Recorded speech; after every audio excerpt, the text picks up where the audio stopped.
투자자 여러분 반갑습니다. 김정철입니다. 자, 오늘 아침에 아마 여러분들 일어나시자마자 미 증시 보셨죠? 여러분들 어떠셨나요? 주시장에는 항상 찬물과 더운 물이 공존한다라는 말씀을 드리고 있습니다. 그러니까 가장 큰 것은 세 가지예요. 경기, 금리, 그다음에 심리. 그 중에서도 가장 프라이머리 키와 세컨더리 키, 첫 번째와 두 번째 가장 중요한 거는 바로 경기와 금리입니다. 그러니까 경기가 좋아질 것 같다. 그러면 유동성 축소에 대한 우려감, 다시 말해서 금리 인상에 대한 우려감 때문에 주가가 또 영향을 받고, 또 거꾸로 경기 안 좋을 것 같다. 그럼 악재일 것 같은데 야, 이거 돈 많이 풀 거야. 그래서 돈이 많이 풀리면서 주가 올라가기도 합니다. 다만 중요한 것은 두 개는 항상 거의 공존한다라는 겁니다. 물론 스태그플레이션 같은 것이 있어요. 그래서 1970년대 같은 경우에는 경기가 안 좋죠. 근데 유가가 너무나 급등을 해요. 항상 물가가 올라가면 그걸 잡는 방법은 딱 하나죠. 유동성을 축소하면 되는 거거든요. 그러니까 경기도 안 좋은데 금리도 올리면서 이건 둘 다 찬물이 되기 때문에 그때는 시장이 굉장히 안 좋죠. 그러나 그것이 아닌 이머지 상황이 아니라면 거의 두 개는 찬물, 더운 물이 섞이면서 음과 양이 섞이면서 마치 우주의 조화처럼 이렇게 움직이는 것이 바로 주시장이다라고 할 수 있겠습니다. 자, 그럼 이제 우리가 항상 이 시간에 제가 이런 말씀을 드려요. 지금 저한테 주어진 시간이 뒤에 종목 분석하는 거 말고는 거의 이 코너는 한 30분 내외에서 끝나야 되거든요. 그러면 이제 여러 가지 변수가 있습니다. 지금 시장에 움직이는 변수는 아주 어떻게 보면 주식 투자를 하시면서 여러분 스스로가 느끼지 않으세요? 야, 내가 참 잡학 박사가 됐구나라는 생각을 하실 겁니다. 미국의 보이스 오브 아메리카도 좀 들어야 되죠. 저도 항상 미국에서 나온 소리를 듣습니다. 오늘도 특히 보이스 오브 아메리카 내용이 굉장히 중요한 내용이 뒤에 있거든요. 그것도 들어야 되고요. 그러니까 쉽게 해서 미국 정계가 어떻게 흘러가지? 그다음에 지금 정부 여당에서는 임기 말이죠. 대통령이 임기 말인데 과연 남북 관계는 어떻게 시대를 짤 것인가? 그럼 또 거기서 발표되는 내용들 또 봐야죠.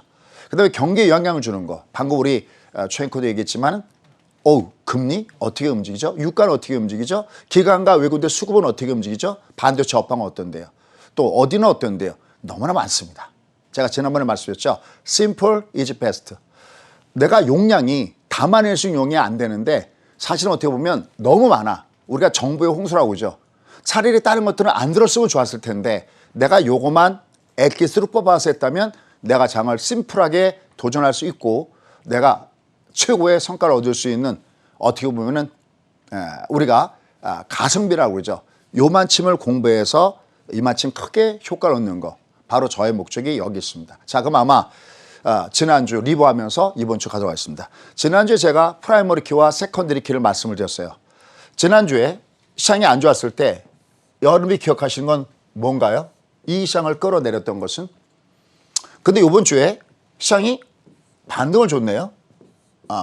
물론 코스피는 조정을 받았죠. 자, 나중에 제가 방송해야지 하다 보면 뒤에 가서는 제가 까먹고 방송 끝날 때가 몇 번 있더라고요. 그래서 생각날 때마다 방송합니다. 이거 위로 올라갈 때 항상 제가 여기서 말씀을 드린 다음에 점심 방송에서 애프터 서비스로 여러분을 찾아간다고 그랬습니다. 이거 그냥 갈 수 없다고 그랬습니다. 왜냐하면 위로 올라가면 세 가지 의미선이 있는데 그중 하나가 3,300선에 얘가 걸려있다라는 말씀을 드렸어요. 그러니까 올라가다가 이렇게 조정받고 있습니다. 근데 이번 달에는 약간 시장이 바뀌고 있다는 걸 여러분 감지하셔야 됩니다. 지금 이 시장에서 지난 2주 전에는 내려왔다가 지난주 올라간 것은 뭐냐면 바로 악재석 재료들이 다소 개선되는 조짐을 보여줬어요. 자, 그러면 어떤 것인가요? 여러분 준비가 됐나? 첫 번째 어떤 걸 말씀드리냐면 바로 수급 문제를 이렇게 말씀을 드렸었어요. 자, 얘가 왜 돌았었을까? 한번 외국인들 수급이 특히 중요하게 작용했는데 수급 한번 보시죠. 지금 수급을 보면 어땠습니까? 괜찮았죠? 코스피장에서 외국인들의 매수가 좀 들어왔고요. 코스닥에서도 비교적 외국인들의 매수가 들어왔습니다.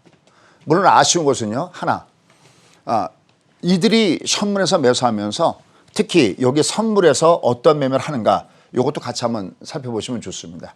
아쉽게도 코스피장 같은 경우에 목요일과 금요일에 주가가 조정받았는데 선물이 다소 매도였습니다. 다만 수급은 조금 개선되는 모습을 줬죠. 그 이유는 어디 있죠? 바로 이겁니다.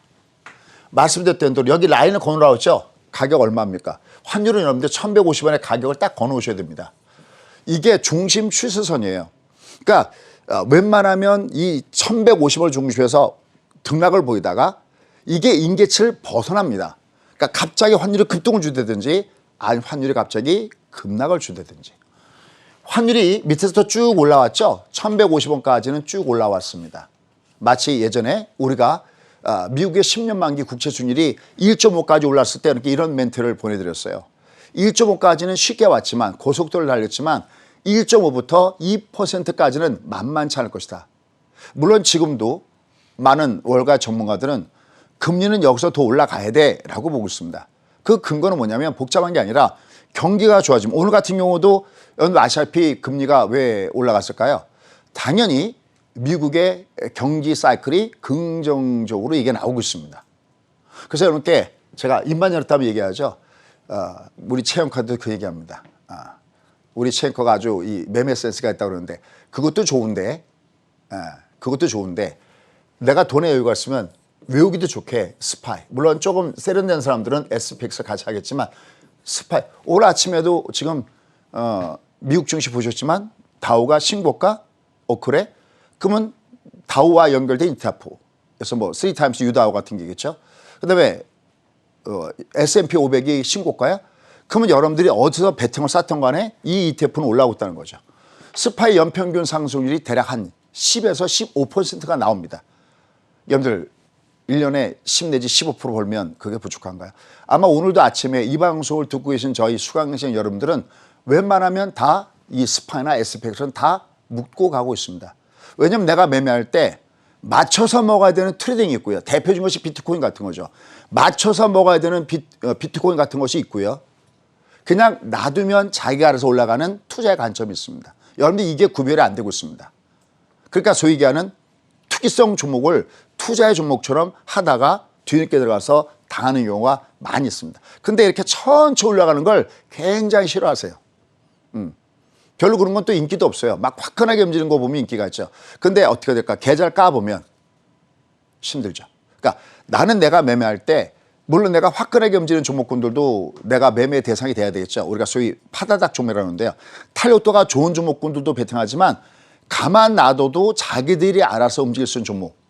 내가 갖고 있다가 아들한테 물려주고 그 아들이 또 아들한테 내 손주들한테 물려줄 수 있는 그런 것이 무엇인가를 봐야 됩니다. 경기는 우상향하고 총통화량은 우상향합니다. 여기에 부합되는 것이 무엇일까를 한 번씩은 꼭꼭 살펴보는 게 굉장히 중요하다는 겁니다.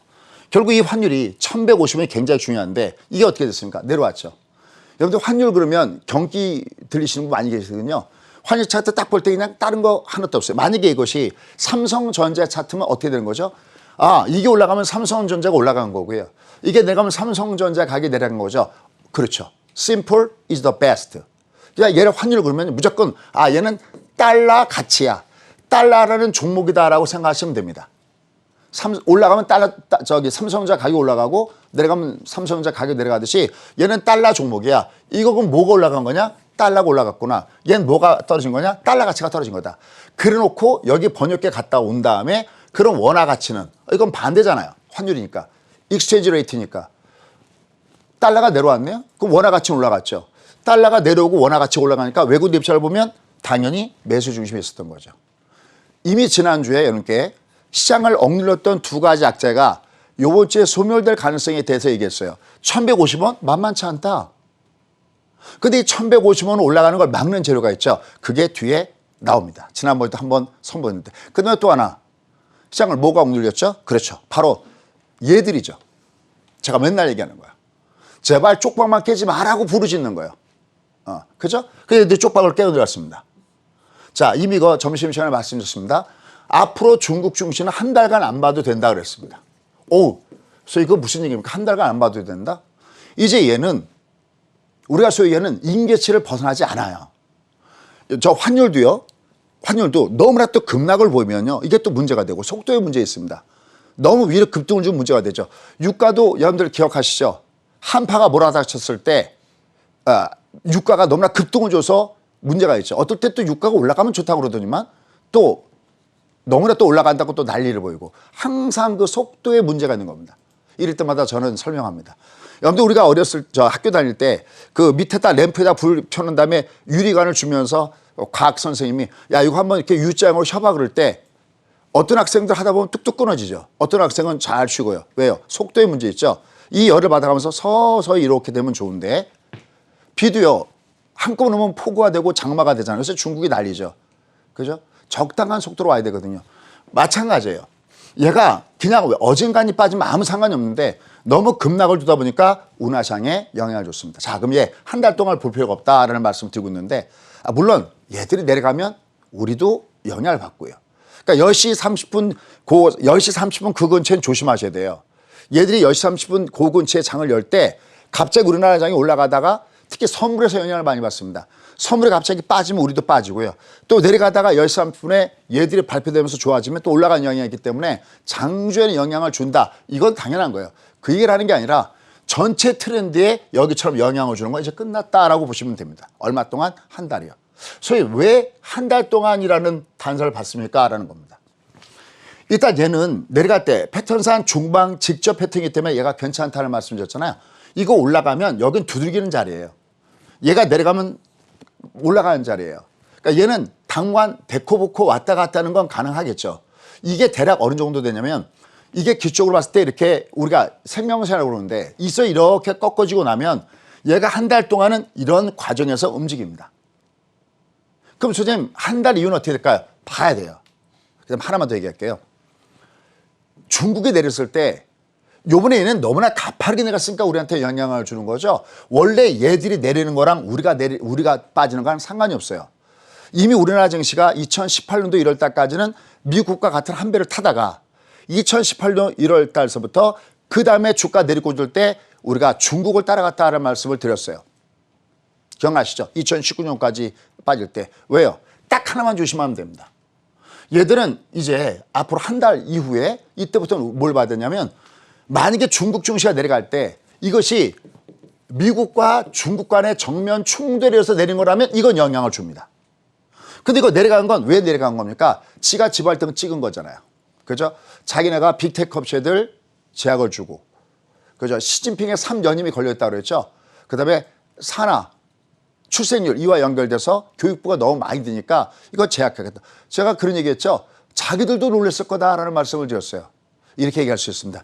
얘들은요, 그냥 얘가 이렇게 훅, 만약에 그런 것 때문에 내려가면요, 올해 얘들은 부양책을 내놔야 된다는 말씀을 드리고 있습니다. 왜 부양책을 내놔야 되느냐? 여러분들 중국도 달러가 안 들어오면 안 되죠. 글로벌 투자자들이 이거 믿을 수 있겠습니까? 제가 이렇게 여러 차례 얘기했죠.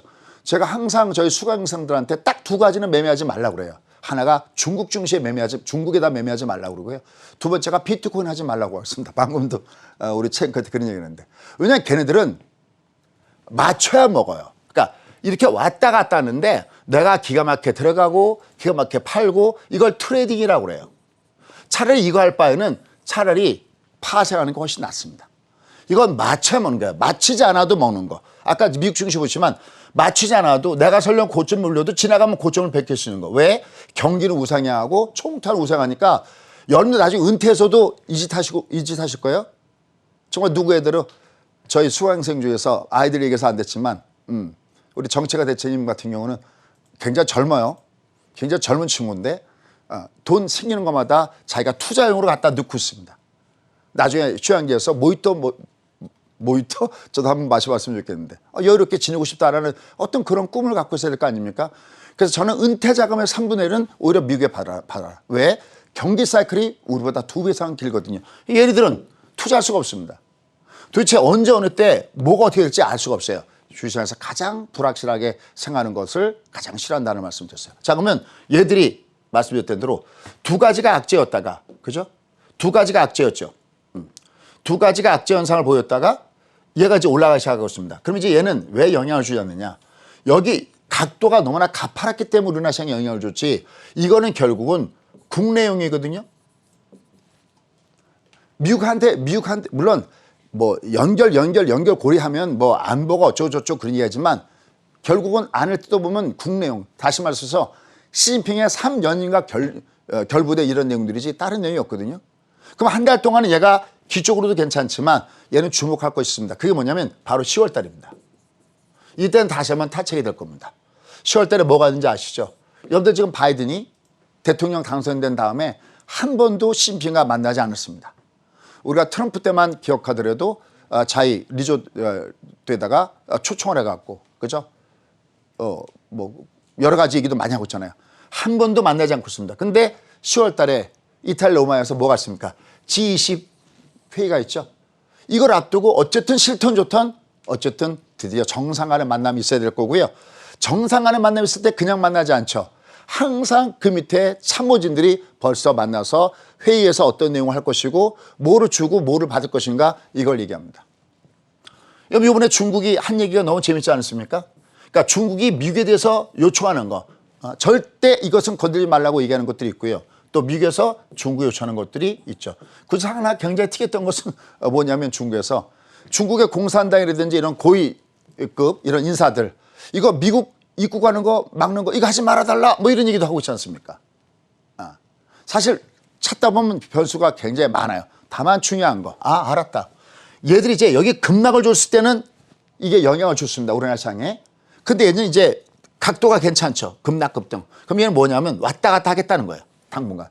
이러면 이거는 순간적으로 영향을 줘도 그냥 바닷물 표면 왔다 갔다 할 뿐이지 의미가 없습니다. 당분간 한 달 동안은 묻어두시라. 물론 갑자기 무슨 뭐 악재가 더 크게 나서 막 여길 뚫고 내려간다. 그때 또 봐야죠. 인계치를 벗어나는 거니까. 그러나 그게 아니라면 얘는 순간 어떤 잔파동에 어떤 영향을 줄지언정 얘는 의미가 없다. 자, 그 문제 지난 거 정리했습니다. 두 가지가 있다했습니다. 하나, 바로 수급이 문제였는데 환율이 1150에서 막혀 있습니다. 다행성어죠. 얘가 환율이 계속 뚫고 올라간다는 것은 달러라는 종목이 올라가는 거잖아요. 달러 가격이 올라가는 거니까 이건 수급에 문제를 주는데 1150에서 막혀 있네. 제가 볼 땐 당분간 1150원대에서 계속 올라가 봤자 거기서 막힐 것 같습니다. 뒤에 설명됐습니다. 왜 걔가 막혀 있는지. 올해 악재가 호재를 낳고 있는데요. 넌 됐어. 그러니까 그 전주에 시장을 내려쳤던 환율이 막혀 있고 이로 해서 외국인들의 수급이 약간 다소 개선되는 조짐을 주고 있다. 그럼 이제 걘 됐구나. 걔는 이제 프라이머리 키에서 없어지는 거예요. 중국 너도 시장에 영향을 줬구나. 너도 프라이머리 키나 세컨더리 키구나. 이 두 가지는 이제는 아니란 거죠. 그러면 시장은 도대체 why, 왜? 여기 보시면 여기 좀 보시면 왜 얘가 위로 움직였는지 그걸 한번 보여야겠죠. 자, 중국에 이제는 악재를 묻고 묻고 더블로 가 그러는데 중국의 악재를 묻고 지금 급부상하는 이런 그러니까 지금 변수들이 계속 수없이 많은 수만 가지 변수들이 있는데 그중에 핵심만 찝어서 봐야지. 그게 아니면 이게 뭐 몇 시간 동안 들어도 도대체 듣고 난 다음에 잘 들었다 그러는데 도대체 그래서 뭔데 이렇게 됩니다. 그 프라이머리 키와 세컨더리 키 요걸 보자고요. 근데 요 중국 악재를 묻고 이제 급부상하는 바로 8월을 뒤흔들 수 있는 세 가지 변수가 있습니다. 사실 이런 것들도 미리 여러분께 예고 말씀을 드렸던 겁니다. 그중에 바로 코앞에 뭐가 있습니까? 8월 9일 제가 참 많이 이렇게 말씀드리고 있습니다. 이와 연결시켜서 바로 최근에 나타난 현상이 있습니다. 바로 이겁니다. 삼성전자의 흐름입니다. 그래서 이 라인 8만 원, 8만 전자다. 예전에 또 6만 전자다 그랬었어요. 그다가 6만 원대에서 순간 9만 원대까지 올라간 적이 있었는데 이 8만 원대 아래에 있다가 얘가 급부상했습니다. 항상 주가가 움직일 때는 뭘 체크해야 되냐면요. 각도 체크가 우선입니다. 주가가 상승장에서 움직이는 종목의 특징은 상승 종목이든 하락 종목이든 항상 주가는 지그재로 왔다리 갔다리 합니다. 그죠? 근데 이게 상승하는 종목은 항상 무조건 하락했던 종목 각도가 하락하는 각도가 굉장히 날카롭거든요. 폭포수에서 물 떨어지듯이 무조건 급등을 줘야 돼요. 이게 이렇게 강하게 급등을 줘야 드디어 1차 합격에 들어간 겁니다. 얘가 급락을 줬는데 가까다 종목 보면 그런 게 있어요. 완만하게 움직인 종목이 있습니다. 그러면 가까다 이제는 하방 정기성 이제 별로 안 빠지는구나 이렇게 착각하는 분이 계실 텐데 이거 아주 위험한 그래프입니다. 어차피 지금 주가는 왔다 갔다 하니까 많이 빠져서 올라가는 건 당연해요. 근데 빠질 때는 가파르게 빠졌는데 올라갈 때 완만하면 얘는 다시 저점을 깨끗하는 얘기입니다. 무조건 바닥을 찍는 종목은 급락 다음에 무조건 급등을 줍니다. 이걸 꼭 기억하십시오. 이걸 V온 바닥이라고 해요. 얘가 그럼 바닥 다 끝나냐? 아니에요. 급등을 준 다음에는 이 조정은 이 올라갔던 각도에 비해서 완만해야 돼요. 당연한 거 아닙니까? 매수가 강하게 올라가고 매도세 약해야 다시 또 강하게 올라가고 이게 올라가는 전형적인 패턴이거든요. 어떤 걸 봐도 다 이렇습니다. 그럼 지금 삼성전자 어떻게 될까요? 얘는 이렇게 할 수 있습니다. 절반의 성공이다 할 수 있습니다. 왜요? 얘가 하락하는 각도보다 올라가는 각도 급등을 줬죠. 그럼 얘는 이제 절반의 성공입니다. 얘 지금 올라가다 조정받는 거 어떻게 생각하느냐? 당연합니다. 왜요? 얘가 지그재그로 어차피 가야 되니까 얘는 지금 주가가 당연히 흔들려야 되거든요. 근데 문제가 있어요. 얘가 만약에 다음 주에 8월 9일 날, 그죠? 이재용 부회장의 과연 석방이 어떻게 되느냐, 여기에 대한 심사가 어떻게 되느냐가 또 한번, 물론 이 기업의 내재적인 가치를 좌우하거나 그건 아니지만 또 이거 얘기하려면 또 한참 갑니다. 이건 10시 30분에 자세히 한번 말씀을 드리도록 하겠습니다. 얘가 문제가 아니라 이 주변 종목이 문제거든요. 얘가 또 다시 급락을 똑같이 주잖아요.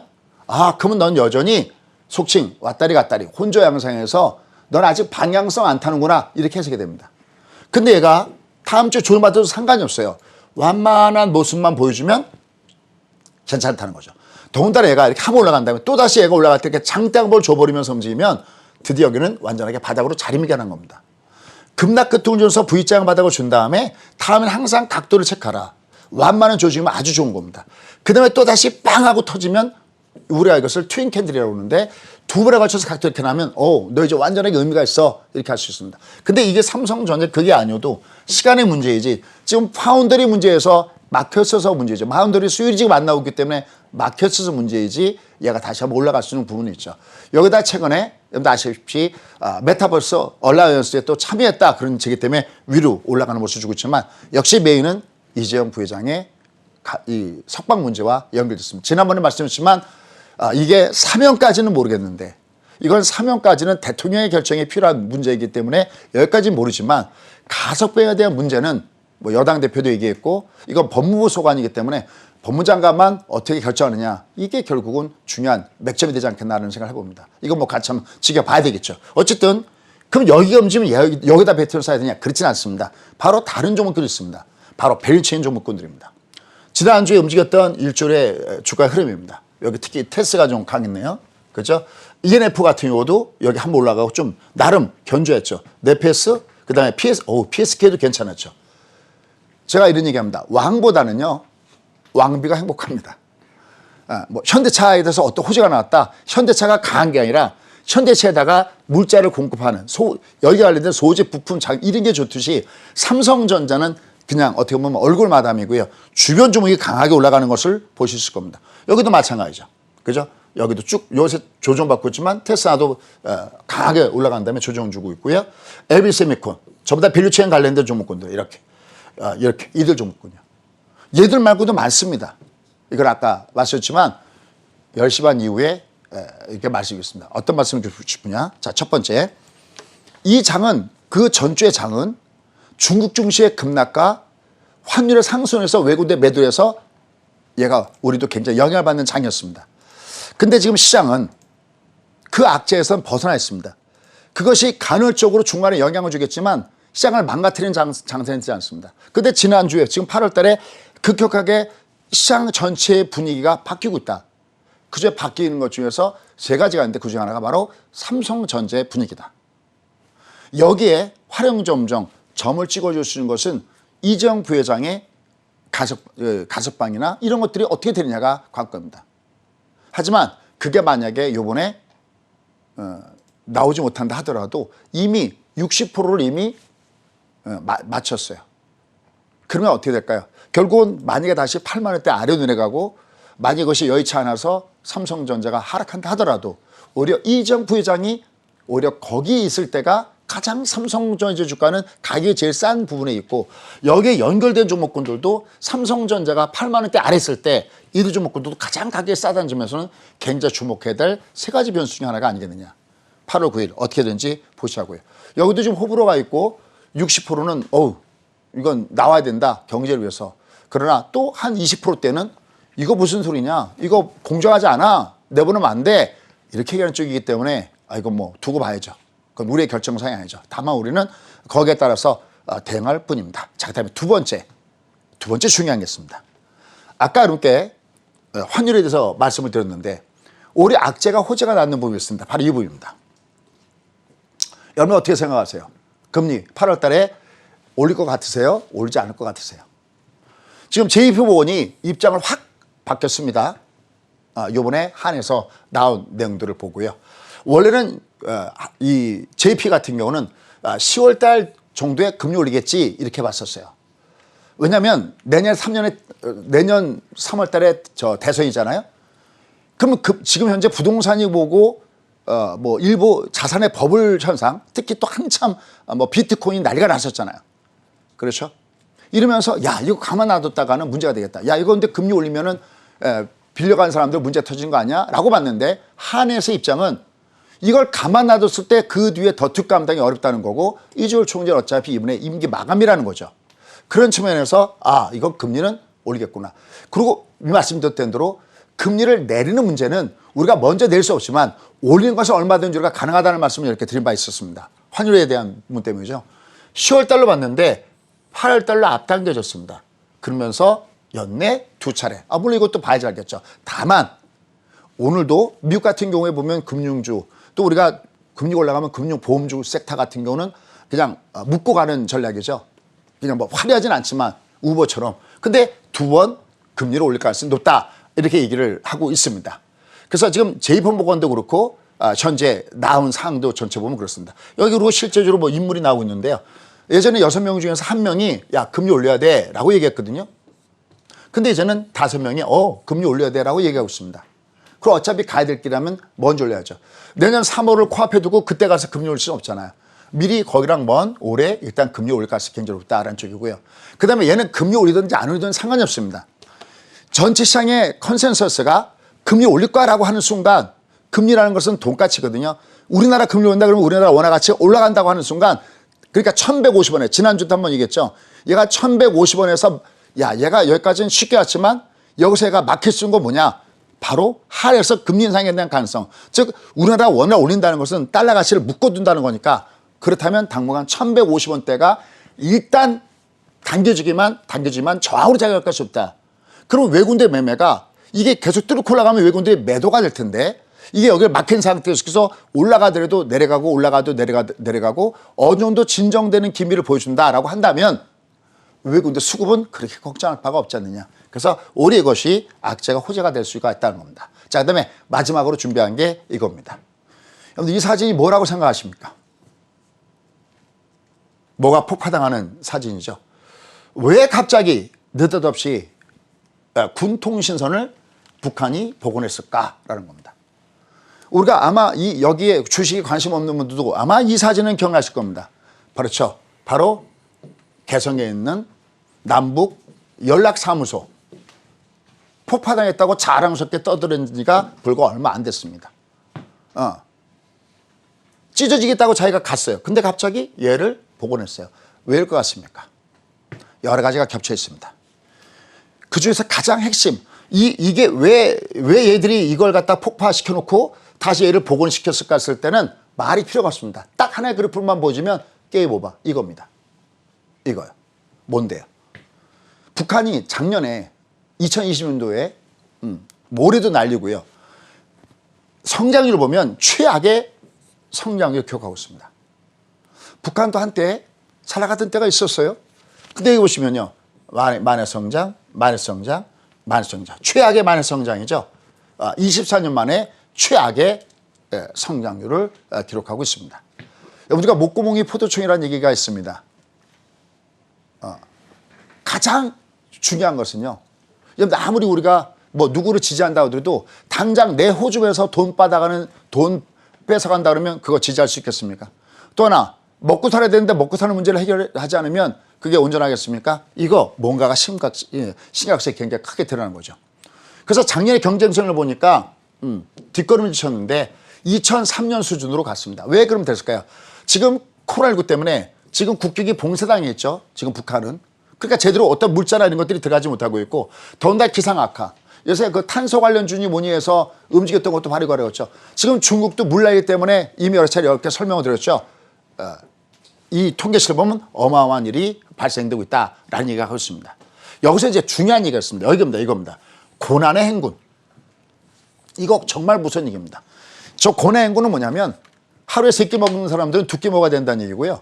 두 끼 먹던 사람은 한 끼 먹어야 된다는 것이 쉽게 하면 권한의 행위다라고 보시면 됩니다. 지금 북한은 올해 곡물이 얼마 정도가 부족하냐면 86만 톤 정도가 북한이 곡물이 부족할 것이다라는 이런 해석들이 나오고 있습니다. 이미 올해 2021년도 4월 달에 바로 김정은 위원장이 권한행군을 또다시 강조하고 있습니다. 너희들 허리띠 졸라 매야 돼라고 하는 거죠. 이거 식량난이 어마어마하게 지금 굉장히 심하게 지고 있다는 겁니다. 근데 4월 달이어서 7월 달에 하나 더 얘기했습니다. 지금 현재 보건 위기가 현 상태에서 전쟁 못지않게 굉장히 위협을 주고 있다. 뭐예요? 백신 얘기죠. 지금 시간을 봐서 백신 얘기는 나중에 할게요. 지난번에 우리가 아스트라제네카 백신 관련돼서 얘기했잖아요. 그럼 아시다시피 중국의 백신도 있는데 지금 북한이 백신의 브랜드를 따지는 것 같습니다. 이건 10시 반에 이렇게 말씀했습니다. 어쨌든 지금 북한이 상황이 심상치 않게 현재 돌아가지고 있습니다. 자, 여기에 마침 때 맞춰서 불어오는 곳이 있습니다. 지금 미국에서 나오는 내용을 보면 점진적으로 비핵화에 상응한 제재 완화 얘기가 나오고 있습니다. 이것이 바로 미 연방 소속 연구기관 CRS라는 곳에서 얘기했는데 북한 이게 지금 현재 약간 물꼬가 좀 튈 수도 있다는 얘기가 나오는데요. 북한의 점진적인 비핵화에 상응해서 결국은 부분적인 제재 완화를 제공하는 것을 구상하고 있는 것으로 보인다라고 하고 있습니다. 근데 이게 문제가 심각합니다. 왜 문제가 심각하냐면 행정부에서만 통과되는 게 아니라 의회의 지지가 있어야 되는 문제고요. 이 제재 완화를 하려면 이 법적 부분들이 굉장히 복잡하게 얽혀 있습니다. 이것도 미 법률의 제도에 의하면은 이 의회를 설득하는 과제 이것도 문제인데 미국이 대북 제재와 정책 강화법이 결국은 돈 세탁이라든지 그다음에 유엔 안보리 대제 결의라든지 이런 여러 가지 부분들에 대해서 무려 6가지 문제에 대해서 북한이 진전되고 있다. 이래야 여기서 보면 최대 1년간 제재를 위한다는 게 있습니다. 자, 지난번에 제가 사실 그 너튜브 방송에서 얘기했어요. 남북 테마주를 보지 말고 대선 관련주로 봐달라는 말씀을 드렸어요. 이렇게 뭔가가 뭐 긍정적이도 있고 좀 약간 부정적이도 있겠지만 오늘 아침에 제가 들어오기 전에 역시 보이스 오브 아메리카를 항상 확인하는데 거기 내용을 보면은 이런 얘기가 많이 있어요.